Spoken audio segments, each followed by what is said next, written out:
Bismillahirrahmanirrahim. Assalamualaikum warahmatullahi wabarakatuh. Ya, jadi di sini perkenalkan, nama Ibu Cindy Fatika Sari Maani. Sebelum kita masuk pada pembelajaran, bagaimana adik-adik sekalian mempersiapkan diri. Yang kedua, adik-adik sekalian, sebelum kita memulai pembelajaran, kita berdoa terlebih dahulu. Berdoa menurut agama dan keyakinan kita masing-masing. Baiklah, izinkan Ibu untuk berdoa menurut doa agama Islam.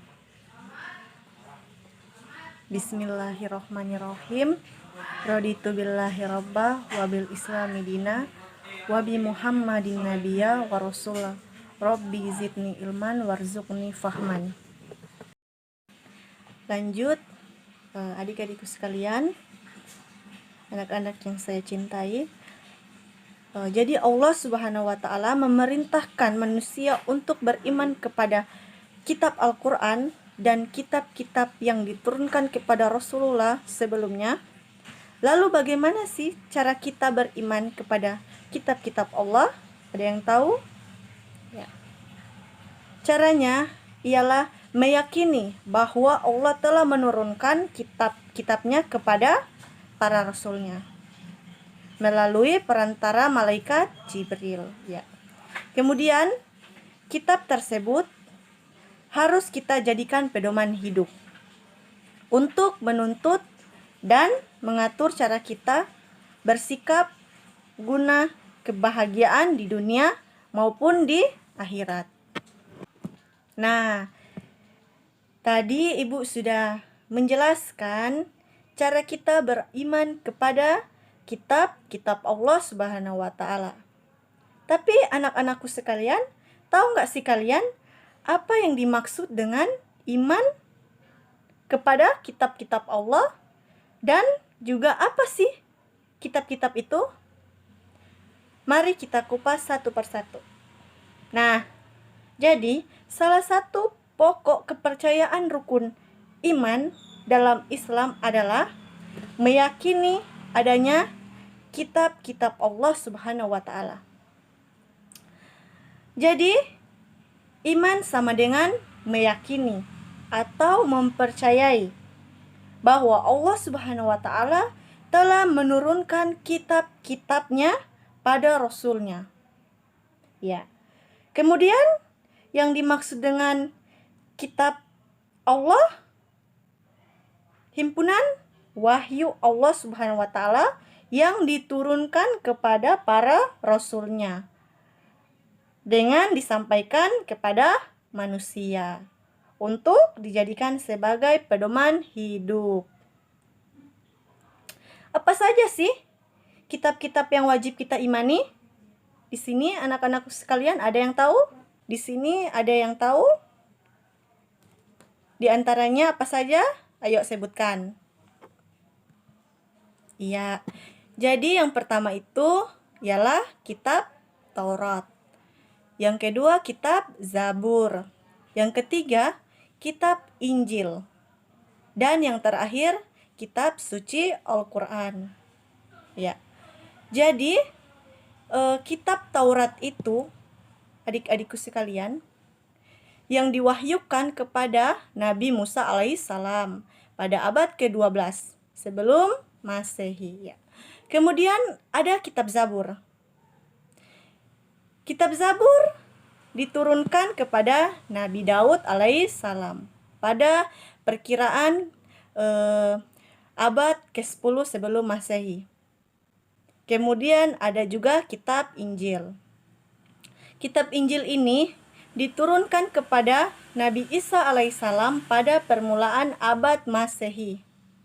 Dan yang terakhir adalah kitab suci Al-Qur'an yang diturunkan kepada Nabi Muhammad SAW pada abad ke-6 Masehi di Mekah dan di Madinah.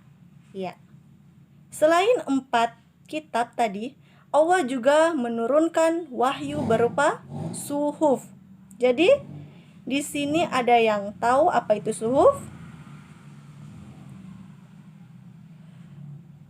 Suhuf adalah wahyu yang berupa lembaran yang diturunkan kepada Rasulnya, tapi tidak wajib disampaikan kepada manusia. Jadi, dibandingkan kitab suhuf lebih sedikit, Allah Subhanahu wa taala berfirman dalam Al-Qur'an. Quran surah Al-A'la ayat 18 sampai dengan 19 yang berbunyi, Bismillahirrahmanirrahim. Inna hazala fi sufi ula sufi Ibrahim wa Musa, yang artinya sesungguhnya ini benar-benar terdapat dalam kitab yang terdahulu, yaitu suhuf Ibrahim dan Musa. Quran surah Al-A'la ayat 18 sampai dengan 19. Diriwayatkan dalam sebuah hadis disebutkan bahwa suhuf ini masing-masing diberikan kepada nabi. Yang pertama ada Nabi Adam alaihissalam sebanyak 10 suhuf. Yang kedua ada Nabi Syed alaihissalam sebanyak 50 suhuf. Ketiga ada Nabi Idris alaihissalam sebanyak 30 suhuf. Yang keempat ada Nabi Ibrahim alaihissalam sebanyak 10 suhuf. Dan yang terakhir ada Nabi Musa alaihissalam sebanyak 10 suhuf juga. Dan juga menerima kitab Taurat. Nah, jadi anak-anakku sekalian, tadi Ibu sudah menjelaskan sedikit pembahasan tentang kitab-kitab yang wajib kita imani. Sekarang mari kita membahas lagi lebih dalam apa sih kitab-kitab tersebut. Yang pertama, kitab Taurat. Taurat berasal dari kata Ibrani, yaitu Turab. Taurat merupakan suci yang diturunkan oleh Allah Subhanahu wa taala kepada Nabi Musa alaihissalam. Di dalam Taurat ini berisi 10 perintah yang berisi tentang asas keyakinan atau yang saat ini disebut dengan akidah. Dan ada juga asas kebaktian atau syariat. Nah, 10 perintah itu adakah yang adik-adik ketahui? Coba sebutkan. Ada yang bisa? Ya. Kalau tidak ada, Ibu lanjut ya. Yang pertama itu kita harus menghormati Allah Subhanahu wa taala dengan ketaatan dan menjauhi larangannya. Yang kedua, perintah berzikir kepada Allah Subhanahu wa taala dengan penuh hormat. Yang ketiga, perintah mengkuduskan hari Allah Subhanahu wa taala, yaitu hari Sabtu, hari ke-7 setelah sekian hari dalam seminggu. Yang keempat, perintah menghormati kedua orang tua. Yang kelima, menghindari pembunuhan sesama manusia. Itu tidak dibolehkan. Yang keenam, perintah menghindari perbuatan keji. Yang ketujuh, perintah menghindari perbuatan mencuri. Itu juga tidak boleh. Ya adik-adikku sekalian. Yang kedelapan, perintah menghindari perbuatan janji palsu. Yang kesembilan, perintah menghindari perbuatan cabul. Dan yang terakhir ada perintah menghindari memiliki barang orang lain dengan cara yang tidak halal.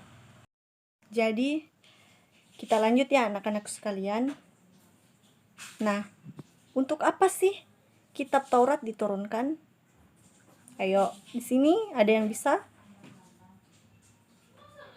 Ya, kitab Taurat diturunkan sebagai petunjuk bagi Nabi Musa dan bagi Bani Israel agar beriman kepada Allah Subhanahu wa taala.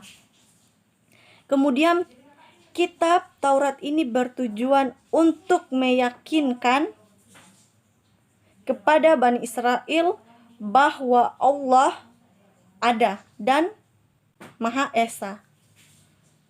Jadi Allah itu Esa, satu. Agar manusia hanya menyembah Allah Subhanahu wa taala. Ya. Selanjutnya, agar manusia berbuat baik kepada ibu bapak. Agar manusia tidak bertindak atau berlaku kasar, curang, dan dusta.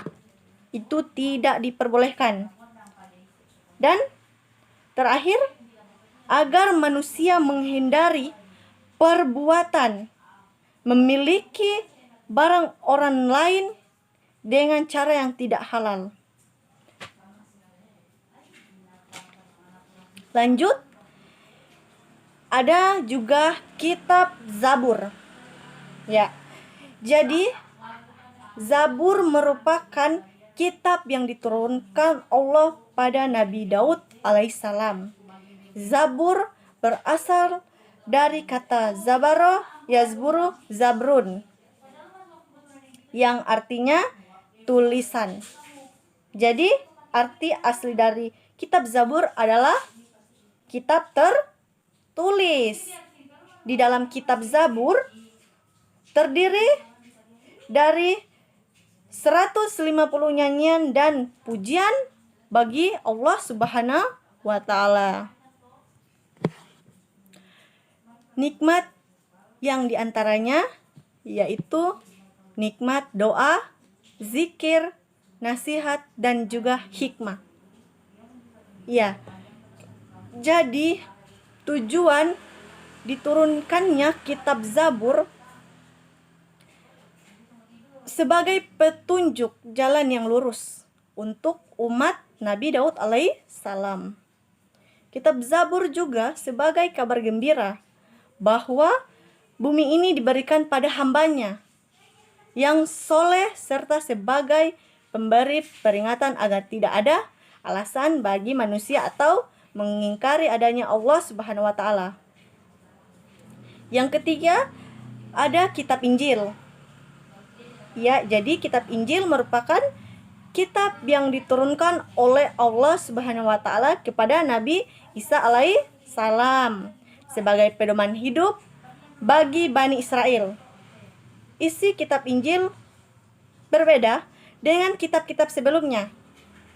Tapi tadi menjelaskan bahwa kitab Taurat mengajarkan tentang tauhid atau keesaan Allah Subhanahu wa taala, dan kitab Zabur mengajar puji-pujian atau zikir dan doa kepada Allah Subhanahu wa taala.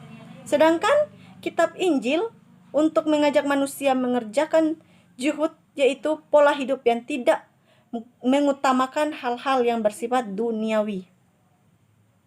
Dan yang terakhir yaitu kitab suci Al-Qur'an. Al-Qur'an menurut bahasa adalah bacaan. Sedangkan menurut istilah, Al-Qur'an berarti himpunan wahyu Allah Subhanahu wa taala yang diturunkan kepada Nabi Muhammad sallallahu alaihi wasallam sebagai mukjizatnya. Dan bagi yang membacanya menilai ibadah. Ya, jadi tujuan dan fungsi Al-Qur'an diturunkan untuk menuntun manusia ke jalan yang benar agar selamat di dunia maupun di akhirat.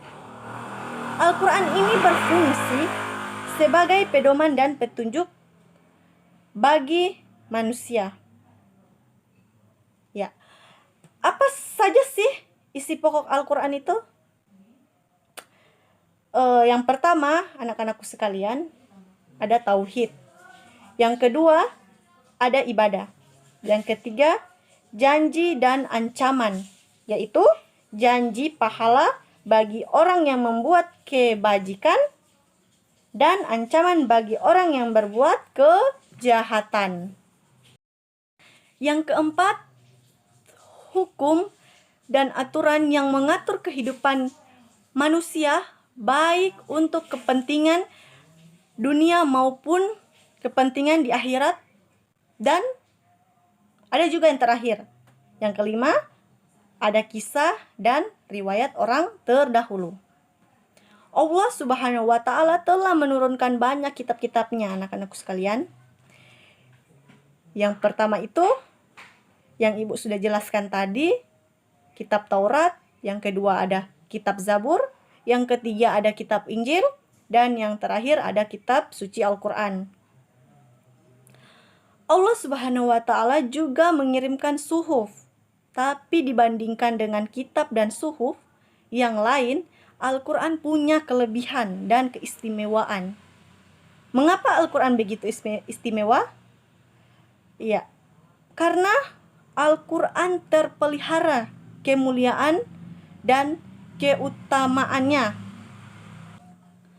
Allah juga mengirimkan suhuf, tapi dibandingkan dengan kitab dan suhuf yang lain, Al-Quran punya kelebihan dan keistimewaan. Mengapa Al-Quran begitu istimewa? Ya, karena Al-Quran terpelihara kemuliaan dan keutuhannya. Dan alasan kedua, membaca Al-Quran bernilai ibadah. Kemudian Al-Quran menyempurnakan kitab-kitab sebelumnya. Lalu, keindahan bahasa dan redaksi Al-Quran tidak tertandingi dengan kitab-kitab yang lain. Dan yang terakhir, Al-Quran ini digunakan sebagai obat penawar hati. Ya, jadi dari beriman kepada kitab-kitab Allah Subhanahu wa Ta'ala dapat kita ambil hikmahnya. Yang pertama, anak-anakku sekalian, hikmah memiliki rasa hormat dan menghargai kitab suci sebagai kitab yang memiliki kedudukan di atas segala kitab yang lain. Yang kedua, kemudian berusaha menjaga kesucian kitab suci dan membelahnya apabila ada pihak yang lain meremehkannya. Yang ketiga, meningkatkan keimanan kepada Allah Subhanahu wa Ta'ala yang mengutus para rasul untuk menyampaikan risalahnya. Yang keempat, kemudian hidup manusia lebih menjadi tertata, adanya hukum yang bersumber kepada kitab suci. Yang kelima, termotivasi untuk beribadah dan menjalankan kewajiban agama seperti yang tertuang pada kitab suci. Yang keenam, menumbuhkan kitab optimis karena telah dikaruniai pedoman hidup bagi Allah Subhanahu wa Ta'ala untuk meraih kesuksesan di dunia maupun di akhirat. Dan yang terakhir, terjaga ketakwaannya dengan selalu menjalankan perintah Allah Subhanahu wa Ta'ala dan menjauhi semua larangannya. Nah, jadi anak-anakku sekalian, dari materi pembelajaran beriman kepada kitab-kitab Allah Subhanahu wa Ta'ala dapat Ibu simpulkan bahwasanya iman kepada kitab-kitab Allah adalah meyakini dan mempercayai bahwa Allah Subhanahu wa Ta'ala telah menurunkan kepada rasul-rasulnya. Kemudian kitab tersebut, khususnya kitab Al-Quran, harus kita jadikan pedoman hidup untuk menuntut dan cara kita bersikap. Terima kasih anak-anakku sekalian. Jadi tadi Ibu sudah menjelaskan mengenai materi beriman kepada kitab-kitab Allah Subhanahu wa taala. Semoga kita semua di sini bisa mendapatkan hikmahnya. Semoga apa yang Ibu jelaskan bisa kalian pahami dan kalian mengerti. Ibu berharap kalian bisa memperdalam lagi apa sih kitab-kitab Allah Subhanahu wa taala, agar kita semua tetap teguh dan selalu menjalankan perintah Allah Subhanahu wa taala. Mohon maaf jika Ibu banyak kesalahan, itu datangnya dari Ibu, dan yang benar itu datangnya dari Allah Subhanahu wa taala. Sekian Ibu ucapkan, terima kasih kepada kalian semua. Wallahu muwaffiq ila aqwamit thoriq. Wassalamualaikum warahmatullahi wabarakatuh.